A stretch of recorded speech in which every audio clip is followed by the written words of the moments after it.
حي على الفلاح.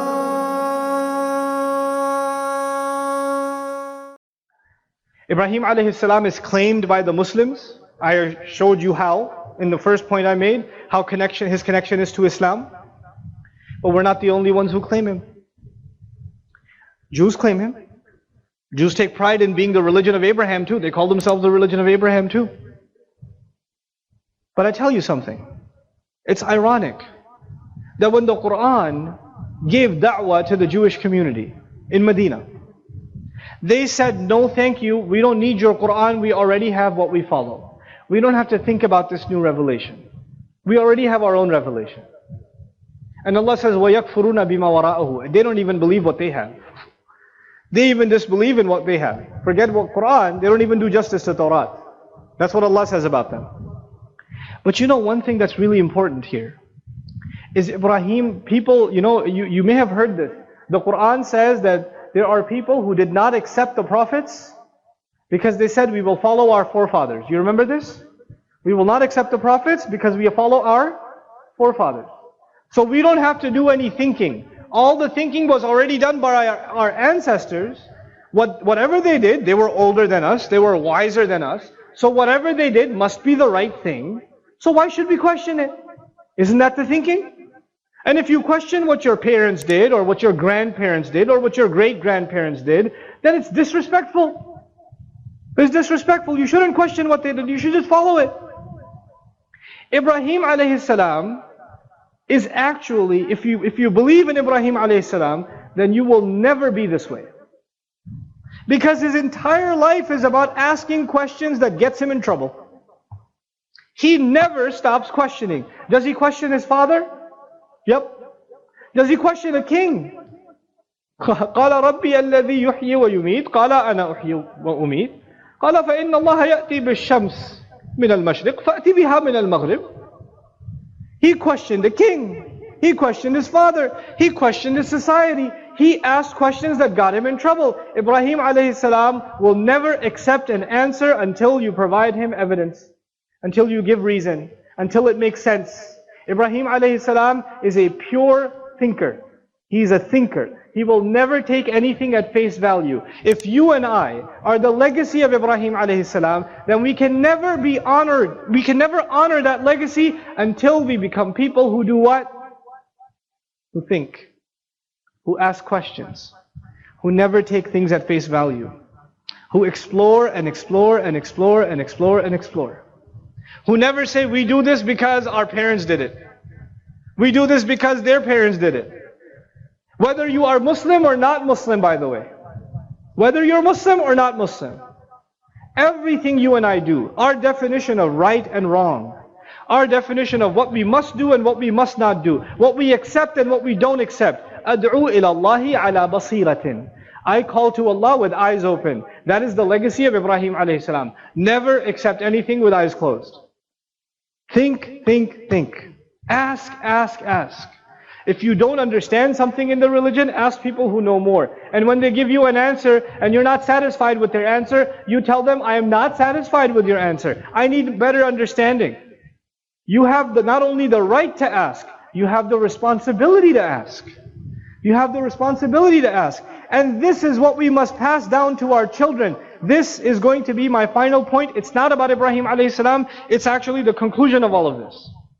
When the ummah stops thinking, and when the ummah stops passing down the legacy of thinking, then the worst thing happens to the ummah. The worst thing. Then the next generation is Muslim only because their parents were Muslim. That is the worst thing that can happen to the ummah. Because then, the only reason that a child should hold on to Islam is because his parents were expecting it. You know, we're living in a day and age where families are very separated and children live a very independent life from their parents now. They go to college, they go to university, they get a job, they have their own life. Isn't that the case? And when they have their own life, you'll notice the vast majority of, whether you're Buddhist or Hindu or Christian or Jewish or Muslim, it doesn't matter. You'll see most cases, the parents are religious and the children are what? They're not religious. And they say, well, when I used to live with my parents, they used to take me to church every week. My father used to take me to Jumu'ah every week, but now I don't live with my dad, I'm in college, I'm free. I don't have to go now. I don't have a reason anymore. The reason was my parents. And when they go back for vacation to their parents' house, then they go back to Jumu'ah again. And then they go back to college and they're free again. Isn't it? You know why this happens? Because we did not teach our children how to think about Islam for themselves. Why are they Muslim? Why must they accept Allah? Why must they accept the Quran? Why must they ask intelligent questions? Our religion is not a religion where you just accept with your eyes closed, we just follow it.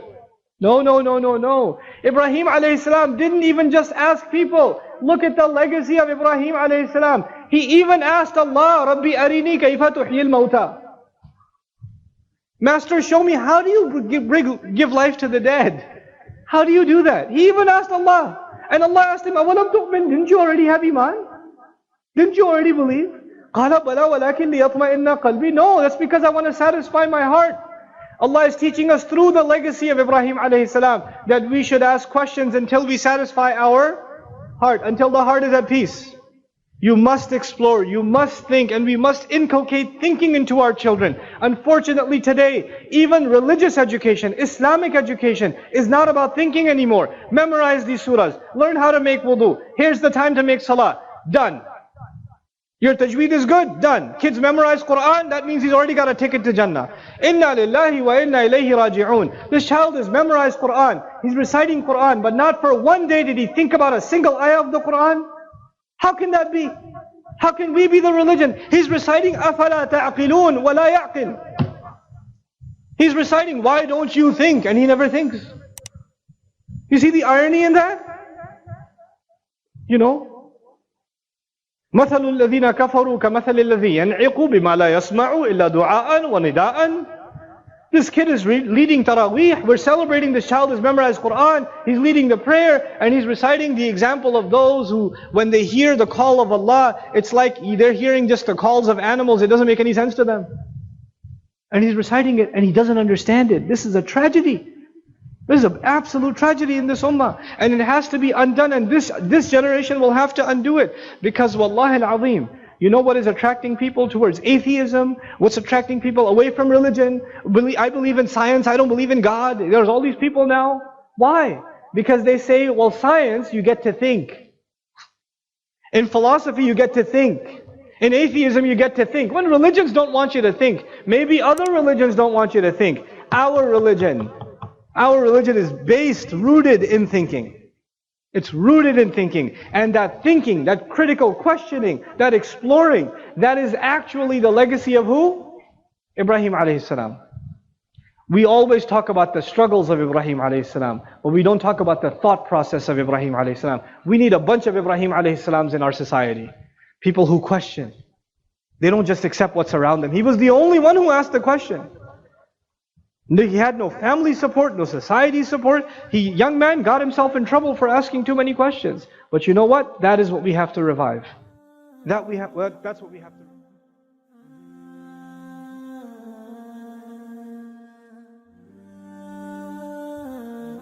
Assalamu alaikum wa rahmatullah. If you enjoyed this video, please do share it with friends and family. If you want to see more videos from this series, click on the box at the top. If you want to see other videos, click on the box at the bottom.